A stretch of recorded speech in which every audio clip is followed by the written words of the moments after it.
Now, we're all guilty of this at some point in our lives, and that is overspending. Living in Singapore is not cheap, so there are many opportunities where we can actually cut back and save on our expenses. However, that doesn't mean you can't go out and have fun and enjoy your life as well. But there are superfluous expenses out there where we should be able to cut back. So today, I'm going to go through 10 things that I think are a complete waste of your money in Singapore.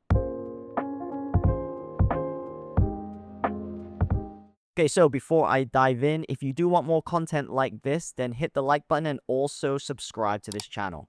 Okay, so let's start with one of the biggest wealth destroyers out there, and that is investment-linked policies, also known as ILPs.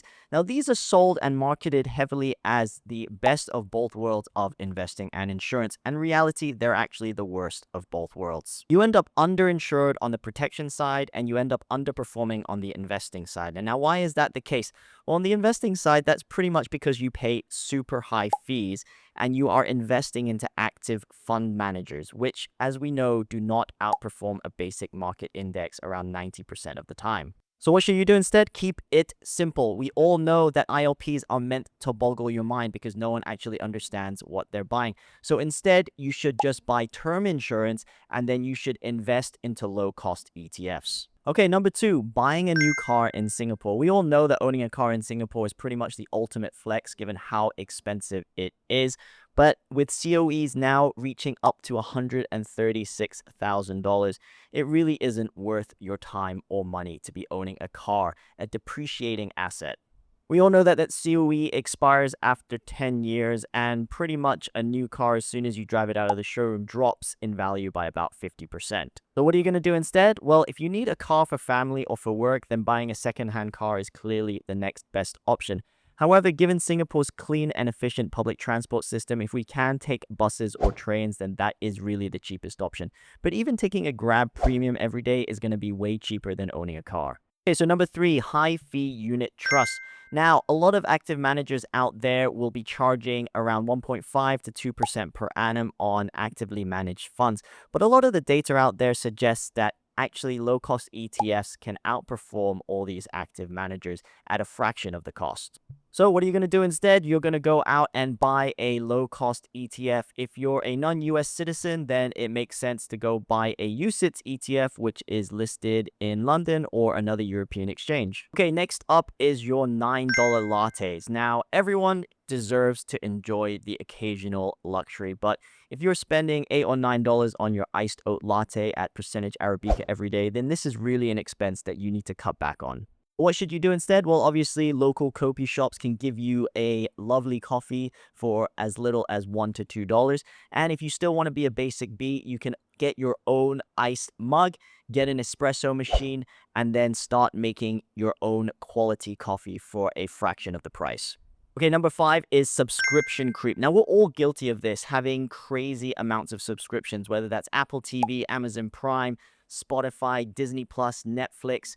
It really is death by 1,000 digital cuts. So what should you do instead? Well, go through your credit card statement once every quarter. Understand what you're actually using and what you're not. Because given these are all auto-renewing subscriptions, you can actually have some of these subscriptions on for 6 months to a year and don't even realize that you're still paying for them. Number six is priority banking relationship packages. Now, we've seen all this before, all these private banks selling special advisors that are dedicated to you. Sounds also prestigious and you're a special client of theirs. However, it really is just an excuse to upsell a load of crap to you for high fees. If you really are desperate for a golf membership or priority lounge access at airports, then try and get those through credit cards rather than priority banking relationships. So what are you going to do instead? Well, you should put your money with a low-cost broker or into a high-yield savings account before deciding what to do with it.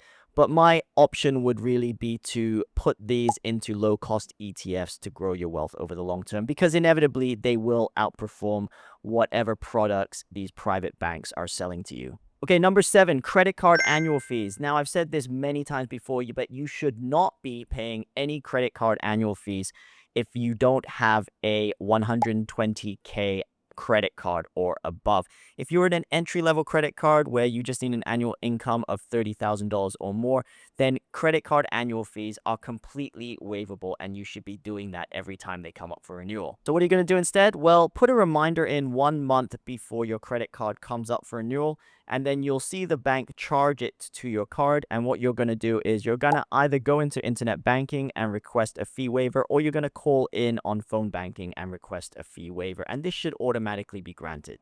Okay, finally, we get to the FOMO tech upgrade cycle with the release of the new iPhone 17. We've seen a lot of people upgrade from maybe the iPhone 16, and is it really completely necessary? Probably not.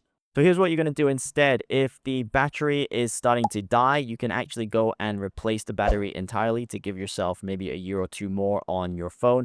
But you really shouldn't have to upgrade your phone unless you're maybe 4 or 5 generations out from the newest one. Okay, and number 9 is overpriced viral restaurants. How many times have we seen this on TikTok where a food blogger or food influencer has claimed to have found a hidden gem in Singapore somewhere?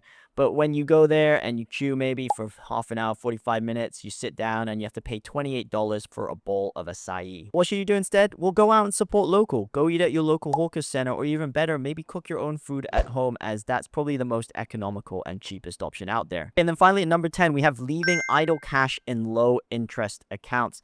Now, I find a lot of people in Singapore are probably guilty of leaving a lot of cash in their supplementary retirement scheme accounts, also known as the SRS.